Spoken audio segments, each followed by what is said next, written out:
this framework that they put out?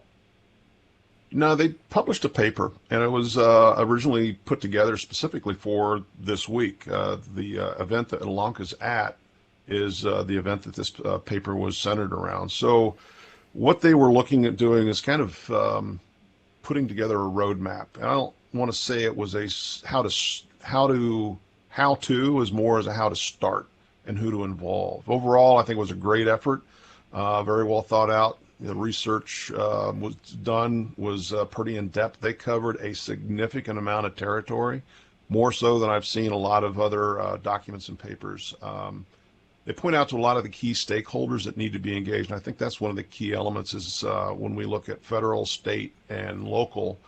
And the land use, like I said, that's going to be a big one. And they do identify that as a major issue right out of the gate. I'm going to ask. Yeah, I was going to ask you what you like about this thing, but before you get to that, Rex, Yolanka, what is exactly the event that you're at?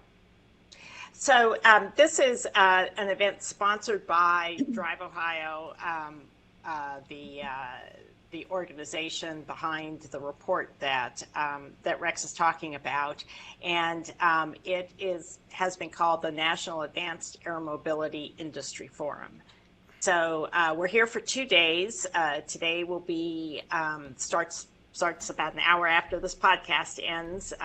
Will be a number of presentations at the Hollenbeck Bailey Arts and Cultural Center at Clark State, and then tomorrow we'll be out at Springfield Beckley, the airport, for demonstrations and presentations. I'm on a panel towards the end of the day tomorrow that's moderated by Abby Smith, the Deputy Director of the UAS Integration Office at FAA, and we'll be talking about kind of major metropolitan areas and integration of advanced air mobility.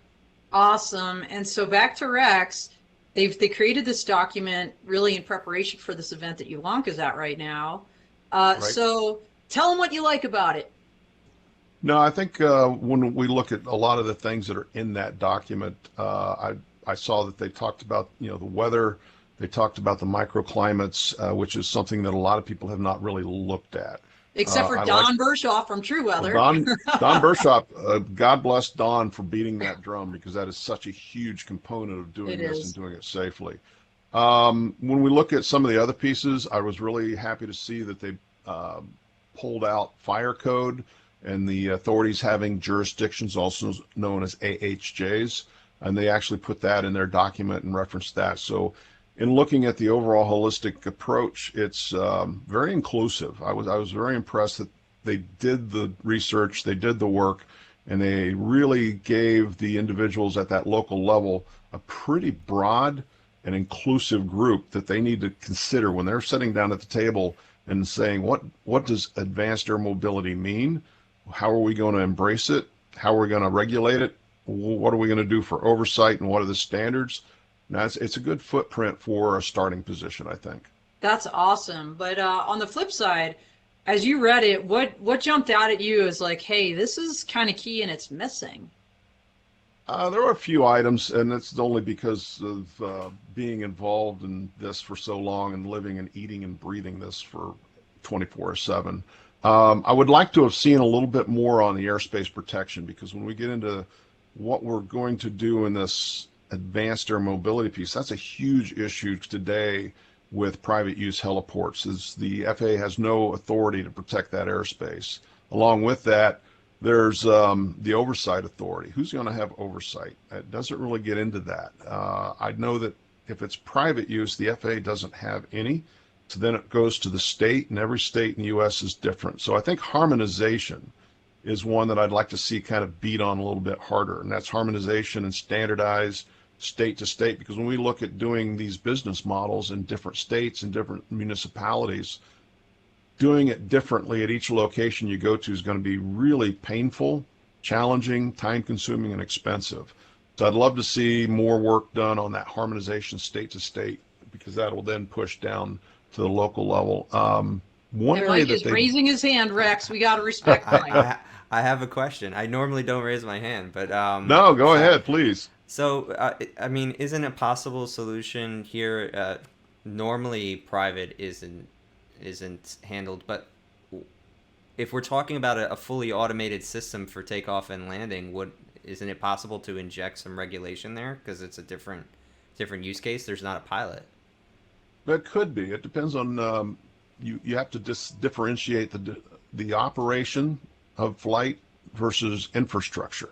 So the infrastructure itself, if it's private use, if it's considered private use, right now we have no regulation that gives FAA any authority over that. Now the operation, if it's conducted under Part 135, there are rules that speak to that.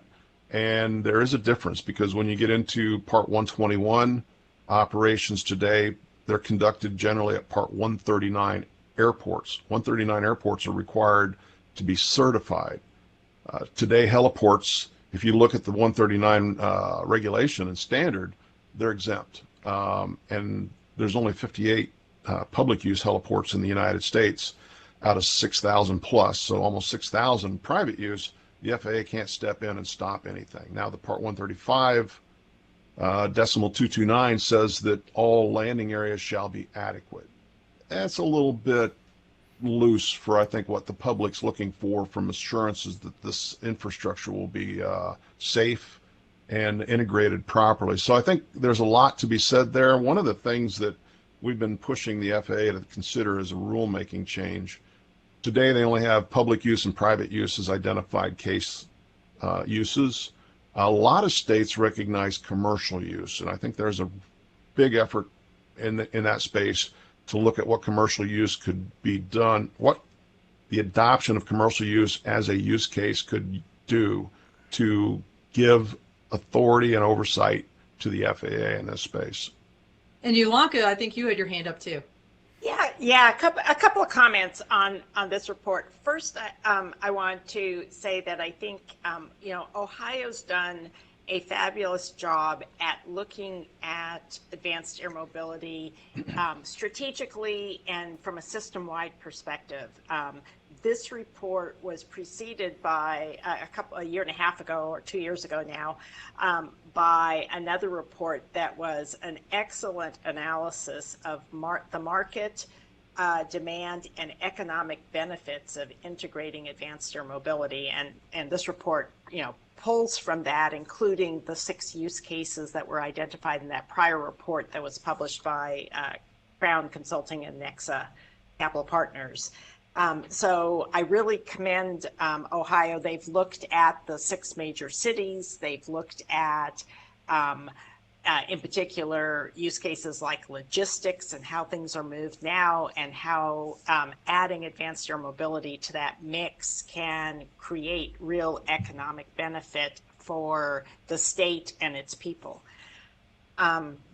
The other piece I wanted to mention, kind of tagging on to what Rex was just saying there, and tying back to the report that I contributed to today's conversation, and this idea of how a planner would look at this. One of the interesting things in the report, the biennial report from APA, is that they really have emphasized in there that from a local regional planning perspective, they are looking, planners and elected officials and agencies are looking at strategic goals to create these more compact multimodal communities, to make sure that they reduce vehicle miles traveled, reduce sprawl, and so one of their conclusions is that because modes like advanced air mobility tend to increase total vehicle travel and sprawl and displace resource efficient modes like transit and rail, they'll have to be implemented with strong transportation demand management incentives and smart growth development policies that encourage travelers to choose the most efficient mode for their trip. And so I think that not only do we have to kind of understand this intersection of airspace and land use. But we have to look at, recognize that planners are going to look at this mode within that larger framework of equity and smart growth, and understand how advanced air mobility can contribute to that rather than detract from that. Well, that was a big theme of the conference, I think, in San Francisco. This idea it needs to complement, not compete. Efficiency is great, but you know what? I have sufficient funds that I'm not relegated to eating ramen, every night, like the 10-cent, ramen pack, right? Like maybe, some college students or something like that. So it has to be also cost effective, right? So efficiency is great, but even I am going to take like Spirit Air. If it's going to save me like $200, then, taking an American Airlines, even it's going to be a little bit more painful, and it's going to take me, frankly, longer.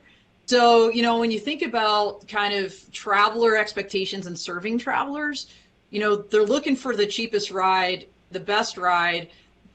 I mean, this is complex. Rex, I'm going to go back to you and ask, in this Ohio roadmap that Yolanka and her folks are talking about over the next couple days, I believe there's a lot of work to be done, clearly, on this equity aspect, infrastructure, public acceptance, efficiency, cost effectiveness.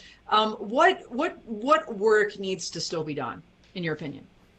There's a lot of things that we need to look at and pay very close attention to. I think one of the things I see, this is a pet peeve of mine when I work with local municipalities when they write ordinances, and one of the things is terminology, just agreeing on the right terminology. So they use the term helipad as an example.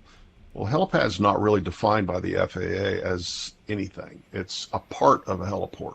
So if you write an ordinance and require all helipads to meet a certain standard, we're only actually enforcing a part of a heliport. So just having the right terminology in place is huge. I think one of the biggest issues we have today for infrastructure that the FAA needs to really step up to the plate and identify, fix, and work on is the data capture. We have a lot of facilities across the United States, both airports and heliports, that aren't in the system. And that data that's in the system is inaccurate. So when we look at vertiports, how we capture the data, what data are we capturing, how is it researched and validated is huge. Today we have no idea how many rooftop heliports there are versus ground heliports because we don't capture that data. What's the max gross weight that a rooftop heliport can accept? That's not captured. You wouldn't know until you showed up. Mike's got a shocked face, by the way. Mike just what? Whoa. Yeah, and then it's a very airport-centric data field. So it says, what's the runway width and runway length? Well, it's not a runway. It's a TLOF, FADO, and a safety area. We don't capture that data. And then the biggest one is we don't capture the approach departure paths. So it's utterly impossible to protect airspace that's not actually listed. So there's a lot to be done in that space with the FAA and the data capture and making sure that we have accurate data. So when we do flight planning, we're doing it with accurate information. I did a deep dive on Ohio 2019 on every facility they had, and the data that was in the system at the time did not jive with what was actually there. We found 44 hospitals that were missing, active hospitals. One was an EMS base that's operational 24/7. And in that space, it's like, okay, how are you going to do beyond visual line of sight operations when you don't know that that exists? How are you going to avoid that, or at least know that it's there? So I think that's one that nobody's really talked about, and I think it's a huge piece. Well, I know you're talking about it, Rex, because I listened to the FAA had the Beyond Visual Line of Sight Aviation Rulemaking Committee listening session, and you were out there saying these things. I know it was only 5 minutes. They cut you off. I know you get to submit some things, but I mean, I think anybody listening to that kind of like I got the Mike face, like, what? Yeah. Like, we're going to do BVLOS flying blind. We don't even know there's 44 hospitals with active heliports, some 24/7 in Ohio alone. That's significant. So, yeah. The big one, and we talked about this before. What's a drone port? How are you going to account for that? What's the airspace look like? How do you chart that? Nobody's said anything about that.